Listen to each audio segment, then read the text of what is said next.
Hola, soy Rosa del Toro, nutricionista diplomada y especialista en nutrición deportiva.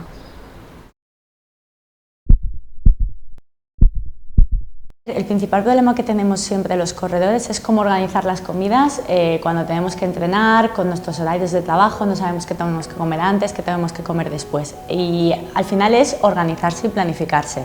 Es verdad que el running puede ser un deporte muy exigente porque depende de los entrenamientos, pero hay que ver un poco cuál es nuestro objetivo. Hay gente que lo que busca es perder peso, hay gente que busca mejorar sus marcas o gente que busca no seguir perdiendo peso porque entrena mucho y no sabe muy bien cómo organizarlo. Por lo tanto, cuando nos planteamos mejorar la alimentación, sobre todo tenemos que enfocarlo a ese objetivo. Por lo tanto, es individualizar mucho, cada persona tenemos que ver qué tenemos que cambiar.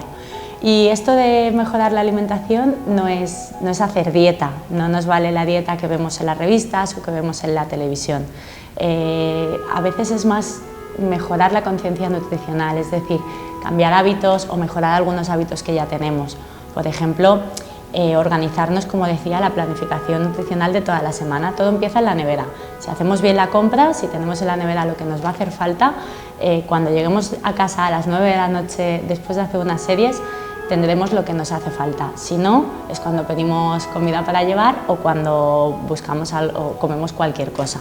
Al final es eso, ir cambiando hábitos, disfrutar del proceso, porque al final cuando nos proponemos un reto de una carrera no tenemos que estar sufriendo, tenemos que comer bien, tenemos que comer cosas que nos gusten y pasarlo y disfrutarlo mucho.